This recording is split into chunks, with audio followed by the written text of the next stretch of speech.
Welcome back to the News Beacon. If you haven't yet, do share, and subscribe to stay updated with real stories that truly matter. Today, we bring you a deeply human story that, beyond statistics and headlines, shows the raw cost of immigration policy and asks, what happens when compassion is lost in bureaucracy? It starts with a 6-year-old Honduran boy recovering from leukemia who, along with his mother and sister, fled to the United States seeking asylum. They had done everything by the book, appeared in court, complied with all legal requirements, and never missed a hearing. Yet, in a chilling turn of events, immigration officers detained them outside an L.A. courthouse and transported them to a detention center hundreds of miles away in Texas. The family's journey had already been filled with hardship. The little boy had endured months of painful treatment and had finally entered remission. Doctors had warned that he needed regular checkups to prevent relapse, a critical phase where medical stability can be fragile. But instead of receiving continued care, the boy and his family found themselves locked in the South Texas Family Residential Center in Dilley, a place that, despite being labeled a family-friendly facility, has repeatedly faced allegations of inadequate medical attention and psychological harm to children. The mother, identified in court filings only as Ms. Z, described the horror of seeing her vulnerable son deteriorate before her eyes. The boy cried every night, was unable to sleep, and often complained of fresh bone pain, one of the warning signs that leukemia could be returning. He was so terrified by the sudden arrest that, in sheer panic, he wet himself and had to remain for hours in wet clothing. For any parent, it is almost unimaginable, a child who fought cancer now fighting trauma and fear inside a locked facility. According to the lawsuit, the children would lie awake at night, praying aloud and asking God to free them from detention. The mother recounted a moment of helplessness as she tried to console them, all while worrying whether her son's cancer was returning unnoticed. These aren't distant statistics. They're the lived experiences of a young boy who only wanted to survive and a mother desperate to protect her children.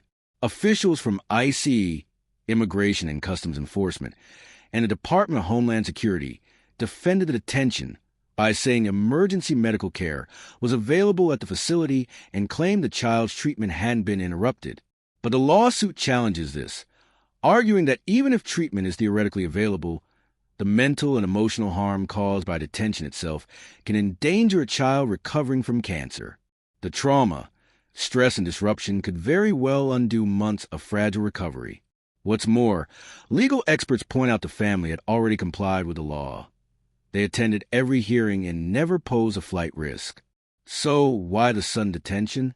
Why treat a child battling cancer as though he were a danger to public safety?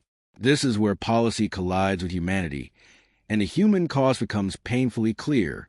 Across the United States, advocates have long raised concerns about the detention of children, particularly those with medical vulnerabilities.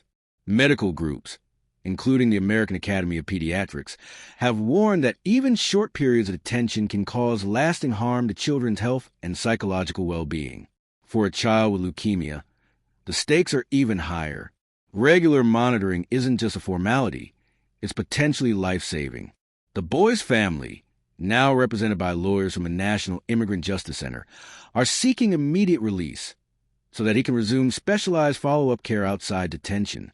They argue the family can and should be monitored through less intrusive means, like regular check-ins or electronic monitoring, options already available under U.S. law.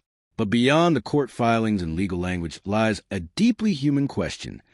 What does it say about a society when a 6-year-old child with cancer ends up detained for nearly 2 months? When fear and bureaucracy override compassion. Imagine being 6 years old, having fought through hospital visits, chemotherapy, and bone pain, only to find yourself sleeping behind locked gates, watched over by uniformed guards.